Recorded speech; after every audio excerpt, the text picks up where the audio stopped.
kami sedang melakukan diskusi-diskusi, bincang-bincang bersama teman-teman kami yang ada di sini. Terima kasih telah datang ke sini. Mungkin sebelum mulai kita boleh perkenalan dulu kali ya, dari nama dan jurusan dan angkatan mungkin. Mulai dari kakaknya, dipersilakan. Nama aku Mahathir Muhammad, biasa dipanggil Atir. Aku dari Prodi Hukum Universitas Muhammadiyah Kalimantan Timur. Sekarang aku lagi nyusun skripsi di semester 8. Wah, halo Kak Atir. Iya. Selanjutnya. Halo, shalom. Assalamualaikum warahmatullahi wabarakatuh. Sebelumnya, ya terima kasih sudah berjawab selamat. Nama saya Dia Fahira, akrab dipanggil Dia. Saya dari Ilmu Pemerintahan, angkatan 2022, semester 8 sama kayak Atuy, di Unmul kebetulan. Alhamdulillahnya di Unmul. Halo Kak Dia. Halo semuanya, thank you ya. Halo semuanya. Perkenalkan, aku Nadira Sagita Syahni, biasa dipanggil Zaza. Aku juga dari Unmul, aku di Prodi Manajemen, di Fakultas Ekonomi Bisnis, angkatan 24. Halo Zaza. Nah, jadi di sini kita akan mendiskusikan tentang bagaimana sistem politik Indonesia itu berjalan. Kita kan negara demokrasi ya, jadi nanti bakal dijelasin gimana sih sistem politik Indonesia berjalan. Juga studi kasus yang kami ambil saat ini adalah studi kasus RUU PRT yang baru disahkan di 2026 ini setelah 22 tahun disuarakan. Nah, sebelum masuk lebih dalam, kita bisa mendengar dulu nih penjelasan gimana sih sistem politik yang kita ambil dari untuk menganalisis studi kasus kita ini. Untuk Aji, dipersilahkan.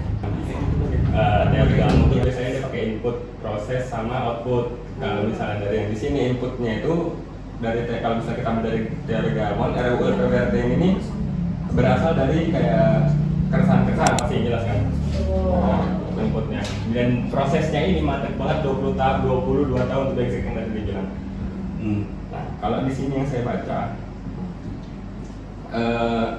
ini terjadi gara-gara adanya perbandingan budaya politiknya yang ada di Indonesia sendiri. Pertama tuh kalau misalnya budaya politik yang kita bawa, di satu sisi kita melihat adanya budaya politik partisipan dari kawan-kawan aktivis dan masyarakat sipil yang terus bersuara.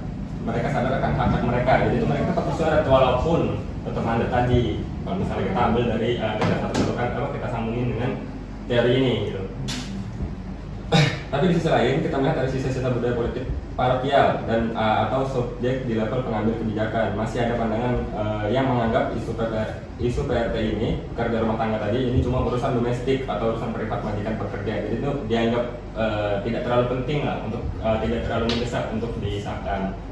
Nah, namun untuk kasus nyatanya sebenarnya itu sangat untuk yang apalagi yang ada di bidang itu sangat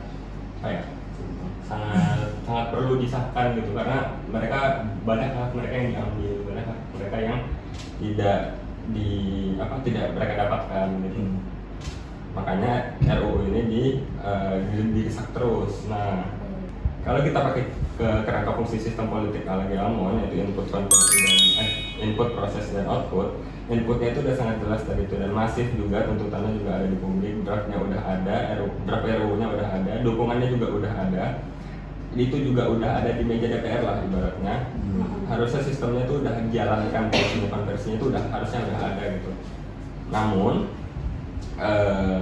sistem kita ini mengalami semacam bottleneck apa ya? Mandek gitu, tadi kemacetan lah tadi di tahap konversi tadi. RUU ini terus digantung lah sama pemerintah kita, DPR kita itu digantung aja. Kenapa? Karena di dalam sistem politik ini ada tarik-menarik kepentingan. Jadi ya lagi-lagi masalah kepentingan masing-masing lah. Yang membuat input yang kuat ini dari masyarakat pun walaupun sekuat apapun tetap gagal gitu disahkan, tetap gagal diproses gitu. Outputnya tuh belum ada sampai ya akhirnya disahkan beberapa bulan kemarin.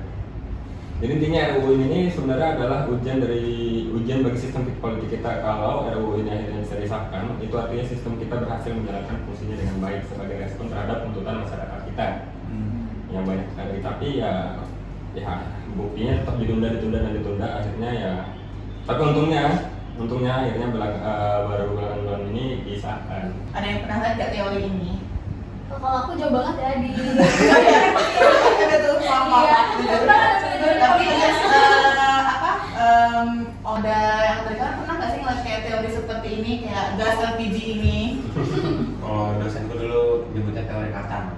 Nah, Pengalaman ini ya, kan kacang ya. pengalaman ya. Tapi, Karena orang hukum kan pasti belajarnya filsafat. ya, Dosen filsafatku ngajarin ini, tapi nggak se lingkungan internasional, output internasional, input internasional tuh nggak ada. Nggak ada ya? Nggak se Ya, ada nggak penjelasan keluar. Ecen ya. Nggak Kalau keluar. Kak Dia sendiri mau nanya atau pernah lihat ini atau mungkin baru nih pertama kali lihat teori ini? Kalau untuk dikenalkan teori kacang gas LPG ini jujur belum mungkin karena keterbatasan juga, maksudnya kita belajar filsuf lain, cuman memang belum dikenalkan sama almon kacang-kacangan ini gitu. Tapi kalau input sampai ke output itu kita ada pelajaran di sini Tapi nggak bangku spesifik almon ilmu ya. pemerintahan gitu di kelas. Kalau saya sih gimana? ya kalau aku belum pernah sama sekali ya. Tapi manajemen bahas filsuf nggak sih? Enggak sama sekali. Enggak. Oh iya. Kalau saya kalau kelas yang lain Oh gitu. Siapa tahu nanti di semester depan gitu kan. Yes. beruntung aku bisa bergabung di sini. Bangga banget kita di sini. Fisik ini, ya.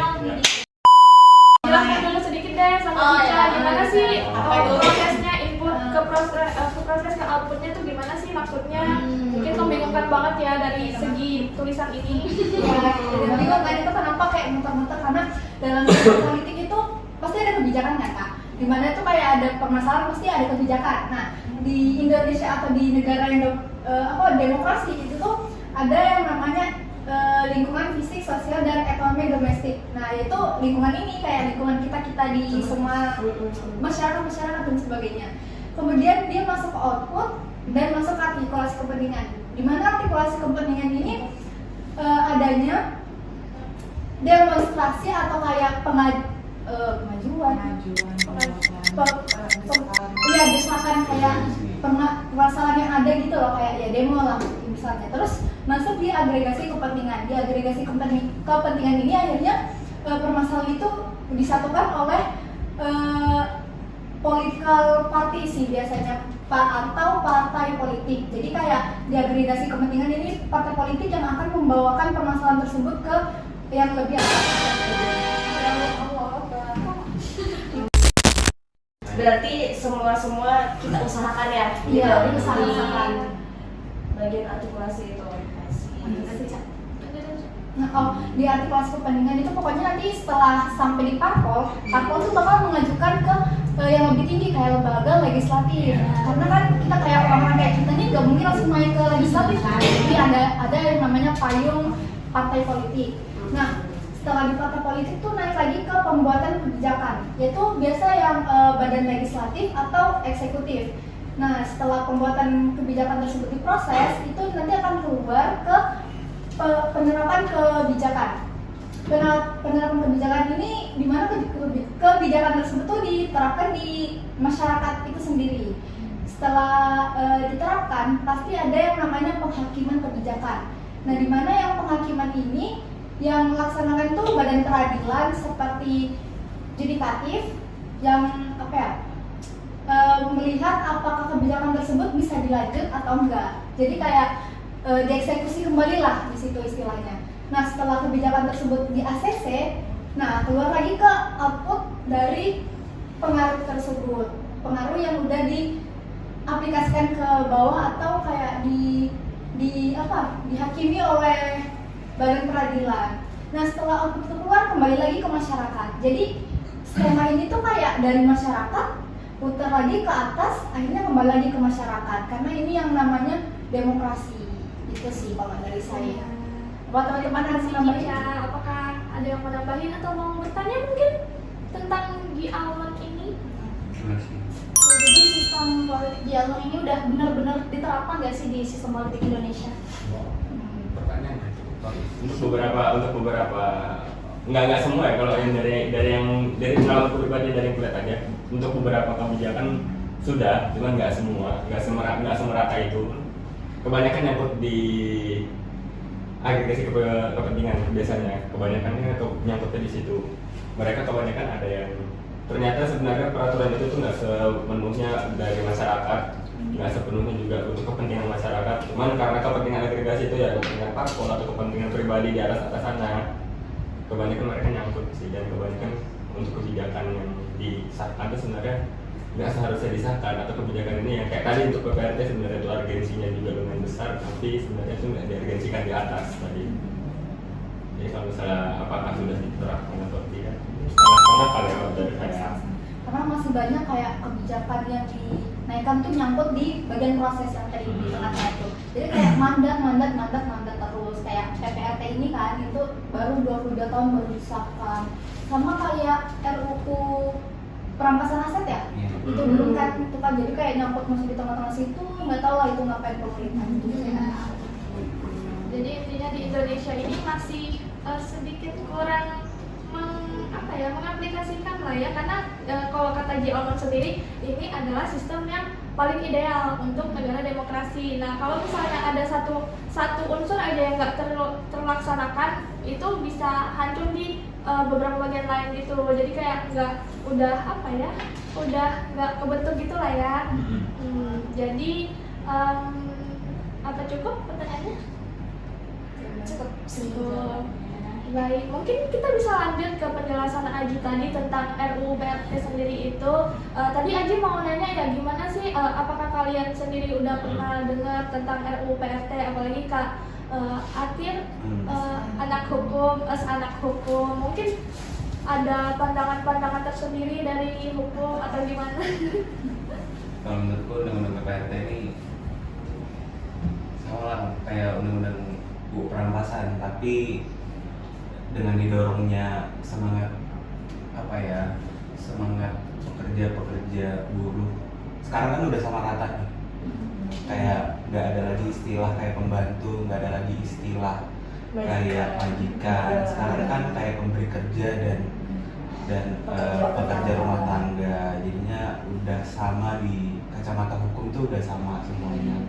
Diberi regulasi payung hukum, diberi kesamaan rata untuk para buruh kita, nggak lagi yang konvensional di luar kepentingan negara, nggak terlihat kayak di ujung negara kita gitu, karena mereka kan kerjanya secara inklusif di dalam satu rumah tangga, jadi nggak terlihat, dan mereka nih selama 21 tahun bekerja di bawah standarisasi upah, yang dimana kakak mungkin lebih tahu standarisasi upah harusnya kayak 1.400.000 bekerja 21 tahun bekerja dengan upah 1.400.000, di bawah 1.400.000, 84%. Aku tuh baca tadi malam, aku baca karena ada kakak di mau kan, aku baca 84% dari 4 juta ART itu upahnya di bawah standar minimum, dan 65 dan 65%-nya itu mengalami kekerasan. Wah, gila banget.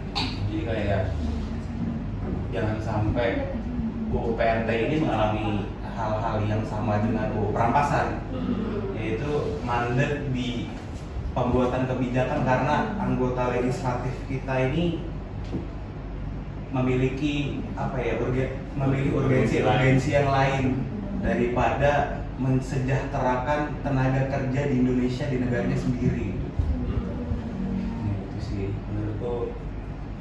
Tapi ada beberapa kekurangan menurutku sebagai anak hukum ya. Pandanganku sebagai anak hukum itu, kekurangan UU PRT ini adalah mereka mau mensejahterakan pekerja buruh paling bawah kita ini, kasarnya seperti itu ya. Tapi mereka nggak kasih berapa nih, yang paling penting kan upah ya. Orang kerja kan buat upah, buat gaji, tapi mereka nggak kasih standar minimum upah untuk pekerja rumah tangga ini berapa gitu. Nggak ada, itu tuh nggak ada. mereka tuh cuma kasih secara perjanjian kamu nih sebagai pekerja sama si pemberi pekerja berapa upahnya mau, itu kan udah apa ya maksudnya tetap aja gitu. Untuk apa UPRT ini disahkan tapi standarisasi upahnya nggak ada. Itu salah satu kekurangan besarnya sih menurutku.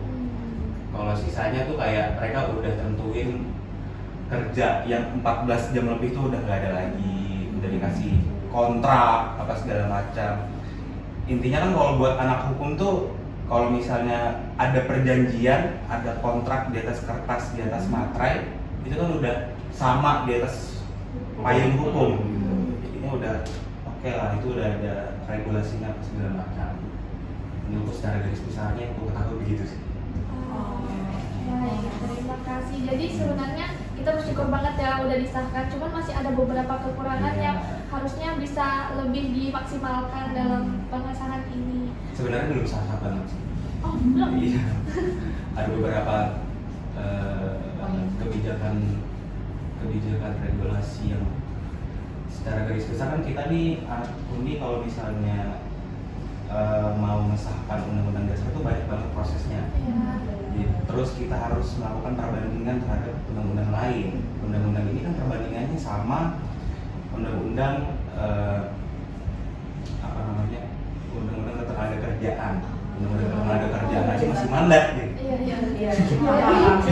Kan apalagi ini Iya, regulasinya tuh di atas regulasi itu tuh ada undang-undang ketenagakerjaan. Jadi masih banyak perbandingan hukum yang harus dilakukan sama badan eksekutif dan badan legislatif kita. Jadi kalau menurut kakak RUU PRT UU atau RUU PRT ini masih di mana kalau di skema ini? Penerapan kebijaksanaan. Kalau pembuatan kebijaksanaan sudah. Iya, kalau kita dari kepentingan juga udah 21 tahun. Ada kepentingan sih itu 21 tahun, 22 tahun udah. Jadi di penerapan kebijaksanaan, tapi secara birokrasi, sosialisasi politik, rektor politik, komunikasi politiknya Masih malam. iya. Kayak nggak ada pemahaman kebijaksanaan itu belum sampai. Baik, terima kasih. Sebenarnya insight baru sendiri juga buat aku kalau ternyata oh ini masih banyak kekurangan dan masih mandat banget nih dalam penerapannya. Sebenarnya Banyak banget. Baik, untuk kakak dia gimana menurut kakak tentang RUU PRT? Tentang RUU Samanya deh. Sampai aja, jangan dong. kasih dua. Maksudnya sebagai ilmu pemerintahan ya. Iya. Sebenarnya ini sangat bagus ya karena kita udah beralih dari kuasi feodal ke ini tadi pemberi pekerja rumah tangga sama yang dipekerjakan gitu loh. Jadi bukan majikan dan pembantu lagi. Jadi kayak gak ada perbudakan lagi di dalam rumah tangga gitu. Dan ya jaringan nasional advokasi pekerja rumah tangga juga mencatat nih geng 4-5 juta orang nih yang tadi dikatakan oleh Akhir juga. Kenapa yang bersangkut dengan 4 hingga 5 juta nyawa ini kebijakannya tidak disahkan gitu. Berarti ada kebutuhan kebijakan atau gridlock LIC gitu. Jadi tapi gini deh, kira-kira menurut kalian pembuatan kebijaksanaan ini yang kalau misalnya di teori kacang gas LPG ini gitu kan gas LPG lagi bukan kacang. Kan ini udah disuarakan di pokoknya dia tuh nyelip-nyelip kasiannya itu nyelip-nyelip gitu loh. Perjuangannya itu di May Day, hari-hari buruh, terus sampai mogok makan. Apakah pembuatan kebijaksanaan ini hanya untuk meredam itu gitu loh? Ini teori liarnya ya, maksudnya kayak apakah DPR ini hanya semata-mata ya udah kita kasih senang di hari Kartini sehingga apa ya? Orang diem deh gitu. Iya, lu diem nih gitu kan. Buka sini deh. Hari Kartini gitu kan ibarat kata apa ya? Cuma bumbu-bumbu manis gitu. Tapi sebenarnya lagi-lagi kita bicara soal ranah privat. Gak mungkin presiden Pak Prabowo ketok rumahnya assalamualaikum gitu. Udah bener gak ini? Kerja pemberi apa segala macam gitu kan? Nggak mungkin. Mungkin tuh dia bawa ke bawah. Iya, ini ranah privat. privat tapi diundang-undangkan. Nah kira-kira gimana tuh untuk pengawasan penerapan kebijaksanaannya itu kalau lagi-lagi gas LPG? Nah nggak mungkin, jadi kayak ya udah mereka sah-sahkan aja gitu loh, tapi mereka tuh nggak mikir lagi gimana di tingkat ranah privat domestik ini kita bisa nggak nyanggupinnya gitu loh. Nah itu jadi kayak ya udah buat meredam, oh ada nih gerakan sosial demonstrasi itu loh, sahkan ya sudah Nggak ada. gitu, kasih senang gitu. Boleh nih buat teman-teman. Kira-kira gimana nih? Coba kita diskusi aja kira-kira pengawasannya, bentuk pengawasan dari kita sebagai yang di ranah privat itu gimana? Idealnya atau kira-kira rencananya gitu. Coba birokrasi terdekat kita apa? Sebenarnya kalau misalnya dari aku bacanya, barusan banget yang baru baca. Iya Barusan aja.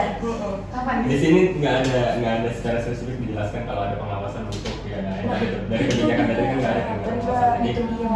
walaupun toh tadi benar ada kata tadi ada walaupun ada kontrak udah ada tanda atas materai segala macam sudah di bawah tangannya payung hukum.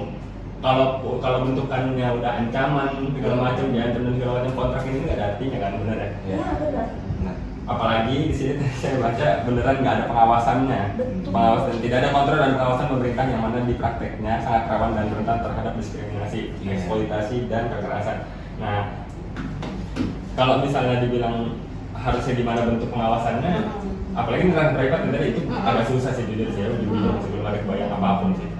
Jadi benar kalau yang dikatain Atil juga tadi masih ada kekurangan-kekurangan di undang-undang kita gitu loh. Jadi apakah undang-undang ini yang harusnya melewati berbagai segala macam cara untuk disahkan tiba-tiba disahkan, itu juga bentuk tanda tanya gitu loh.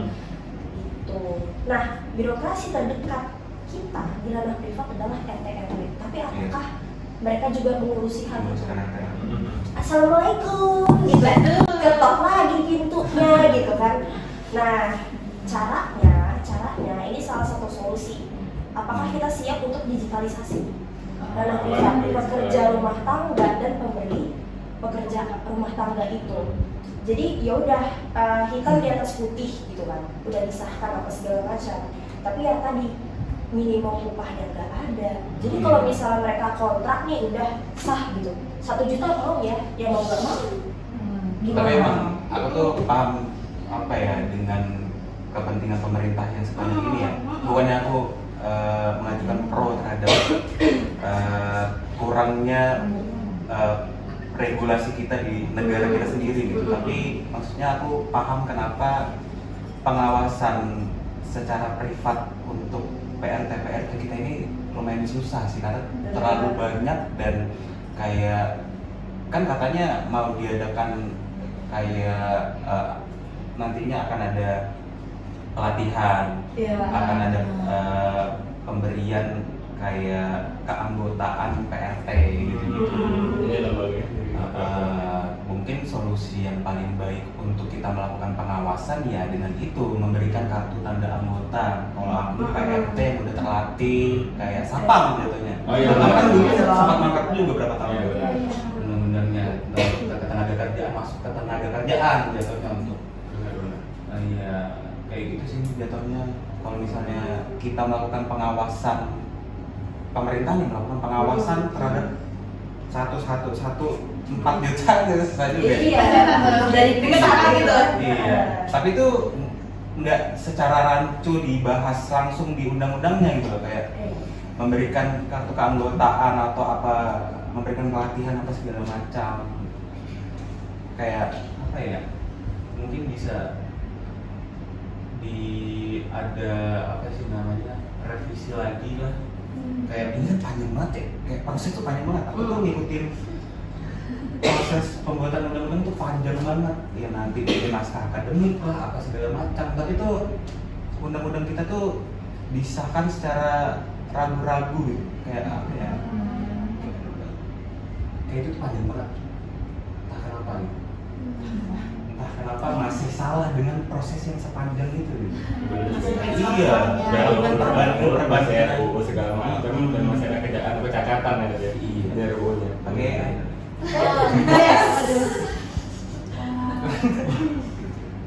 Itu ya dari Kak ya kita jadi dapat solusi nih tentang digitalisasi pengawasan. Iya, betul. Untuk Zaza sendiri apakah ada Kalau tadi kan ini di permasalahannya, ini solusinya aku doanya nih.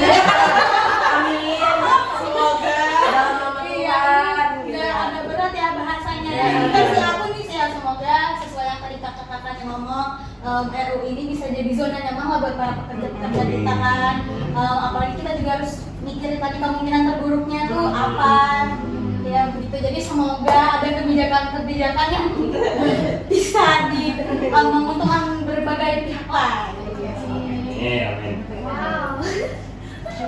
Terima kasih atas doanya. Setelah Iya. 1, 2, 3. Amin. Aduh, semoga jadi tadinya sesuai ya. Paham ya? Jadi kalau misalnya solusi kalau dari tadi kita udah mendapatkan solusi ya teman-teman. Kalau misalnya solusi yang sebenarnya bisa buat masuk ke teori dengan RU ini adalah adanya siapkan masyarakat ini dengan digitalisasi. Iya. Cuman kalau ngebahas digitalisasi susah sih ya. Kalau misalnya seluruh Indonesia, bisa nih kita lihat dari Sumatera yang masih padam, masih belum ada perbaikan, ataupun mungkin yang lagi ramai Kesabagi itu dengan fakta-fakta Papua yang masih begini, Ya. mungkin agak susah untuk masyarakat menerima digitalisasi, apalagi dengan pemerintah yang sekarang. Undang-undang digitalisasi itu nggak ada. Iya, kita tuh gimana cara menyelesaikan kebijakan ini? Kalau misalnya bahkan pemerintah aja tuh mau ngasih solusi tuh kayak setengah-setengah. Tadi kayak dia bilang ngatur juga untuk ketok palunya ragu-ragu itu pesannya, walaupun udah ketok ya. Benar. Jadi at the end gimana nih kayaknya? Mungkin ya kita ya At the end, negara demokrasi yang baik adalah kita harus menggaungkan itu tuh agregasi kepentingan. Gitu, harus selalu digaungkan. Kenapa? Karena tadi banyak kepentingan-kepentingan di negara ini yang apa ya, kita tuh kayak capek duluan ngeliatnya. Kayak apa sih? Setuju banget. Aku benci deh sama politik, ribet banget. Padahal itu juga keresahan dari kita sendiri. Iya, itu bisa masuk. Mungkin iya, ini kita bisa ngerasain itu loh, cuman kita belum kena apesnya aja gitu kan. Siapa tahu kita tinggal di Papua baru kita ngangkat tuh kan. Gitu kan. Aduh. Nah baru kita untuk berusaha memperjuangkan gitu loh. Jadi jangan sampai api-api perjuangan itu dipadamkan. Semoga ya, semoga masih membara gitu. Jadi jangan tunggu kena gitu kan. Karena bahkan pemerintah pun mengabaikan gitu loh ini si gas LPG ini. lagi ya Koperasi Merah Putih, MBG nggak ada tuh melalui itu tuh perkembangan awal ada tiba-tiba seret jadi apa gitu kan, ada overtime apa segala macam gitu kan, gitu assalamualaikum nggak ada gitu kan. Jadi apa ya, ini negara demokrasi atau apa gitu, atau Prabowo sama dengan Trump. Itu dia karena ya sah-sah aja karena dia presiden gitu. Iya, maksudnya dia pengen sama. Gitu. Jadi ya, tapi kalau kebijakan yang disahkan ya bagus, dampaknya harusnya baik, harusnya baik gitu. Agak better lah ya daripada nggak ada sama sekali. Daripada nggak ada sama sekali, betul. 80% mayoritas perempuan, baik kekerasan apa segala macam, Siti Khotimah 2022 kemarin gitu kan, di kandang anjing, kasihannya itu dia gitu loh, kekerasan itu loh. Gitu aja. Semoga bukan UU Perampasan Aset Part 2 aja. Korbannya bisa dari kita. Kita juga kerja nih soalnya. Iya, guru kita ini. Guru ini. Bener, guru kita. Makasih ya teman-teman udah mau dari narasumber kita pada hari ini. Saya berpikir sungguh sangat berguna. Solusi dari kita diskusi hari ini sangat seru sekali, jujur. Dapat insight dari anak hukum, IP, FEB. Semoga semuanya RU ini terjalankan. Yang penting ada deh untuk ini saat ini. Jadi mungkin bisa kita tutup kali ya, sebagai bangsa dan negara yang besar, semoga ini selalu diterapkan dan tidak mandek di situ-situ aja, dimanapun diartikulasi dimanapun itu. Semoga ini tuh benar-benar dijalankan sesuai negara demokrasi yang ideal menurut Ki Amon. Nah, sekian dari kami. Cukup. Assalamualaikum warahmatullahi wabarakatuh. Terima kasih. Sebelum itu kita juga ada sesi sesi terima kasih. Kita ada sesuatu yang teman-teman buat kalian.